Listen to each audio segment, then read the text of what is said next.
उठो मुअर्रख लिखते जाओ, मैं सुनाता हूँ। लिखो कि जब तक हम अमेरिका के गुलाम रहे, इमरान खान पर एतमाद था। जब उसने कहा कि अमेरिका के गुलाम नहीं है तो अदम एतमाद हो गया। लिखो कि उसके कुछ साथी भी उसे सिर्फ पैसों के लिए छोड़ गए, हालांकि उसने तो पूरी दुनिया में इस्लाम और पाकिस्तान का नाम ऊंचा किया था। लिखो कि उसके लोटे साथियों से जब पूछा गया कि कप्तान का साथ छोड़ने पर क्या दोबारा आपको अवाम वोट देगी, तो उन्होंने कहा कि ये अवाम तो 2-3 दिन में सब कुछ भूल जाती है।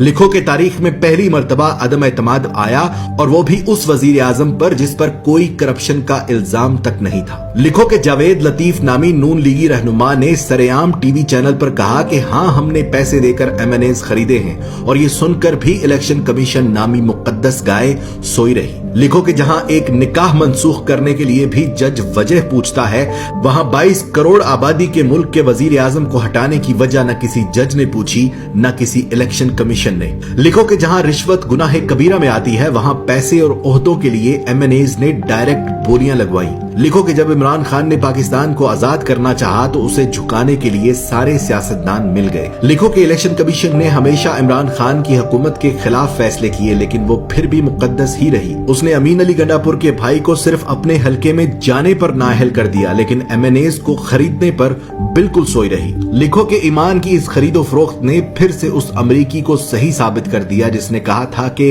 पाकिस्तानी पैसे के लिए अपनी मां तक बेच देते हैं। लिखो कि जब बगैर किसी कसूर के असेंबली में तमाशा लगाया गया तो अज खुद नोटिस लेने वाले भी तमाशाई बने। लिखो कि पेट से सोचने वालों ने अमेरिका और मगरबी ममालिक के गुलाम सियासतदानों का साथ दिया। लिखो कि वो मर्दे मुजाहिद ये जानते हुए भी हक पर खड़ा रहा कि पैसे में बड़ी ताकत होती है। लिखो कि इस्लाम का नाम लेकर सियासत करने वालों ने उस शख्स की मुखालफत की जिसने सारी दुनिया में अपने नबी पाक सल्लल्लाहु अलैहि वसल्लम और इस्लाम पर लगे इल्जामात को गलत साबित किया। लिखो कि हम जहालत के उस समुद्र में रहते हैं कि जहां से हमें कोई नहीं निकाल सकता। लिखो कि महंगी गैरत कबूल नहीं थी, इसलिए सस्ती बेगैरती का इंतखाब हुआ। लिखो कि पाकिस्तान में ऐसा वक्त भी आया कि अगर ये कौम चाहती तो अपने लीडर का साथ देकर उसे गुलामी से निकाल सकती थी, मगर झूठे और मक्कार दज्जाली सियासतदानों ने उनकी आंखों पर जहालत की ऐसी पट्टी बांधी कि पेट की दलदल में औंधे मुंह गिर पड़े। गुलाम थे, गुलाम रह गए।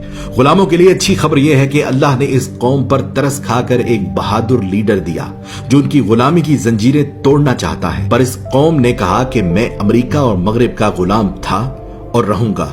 मैं गुलाम इब्ने गुलाम इब्ने गुलाम इब्ने गुलाम। वक्त ने साबित किया कि बर्रे सगीर की ये मिट्टी बड़ी बेवफा है। ये अपने जगाने वालों को खुद मार देती है। जैसे बंगालियों ने मार दिया मुजीबुर रहमान को, पाकिस्तानियों ने मार दिया लियाकत अली को और गांधी को मार दिया हिंदुओं ने। इसी तरह इमरान खान जो पाकिस्तान को पांव पर खड़ा करना चाहता है, इंसाफ का निजाम कायम करना चाहता है, गरीब और अमीर को एक जैसी जिंदगी देना चाहता है, उसकी जिंदगी में भी कुछ ऐसा ही मोड़ है। देखना सिर्फ ये है कि क्या हमने तारीख से कुछ सीखा, क्या हमने अल्लाह पर भरोसा करना शुरू किया, या आज भी हमारा भरोसा अमेरिका और यूरोप पर है। मेरी दुआ उसके लिए जो हक पर है, मेरी दुआ उसके लिए जो पाकिस्तान का सोचता है, मेरी दुआ सिर्फ उसके लिए जिसका ईमान सिर्फ और सिर्फ अल्लाह पर है। पाकिस्तान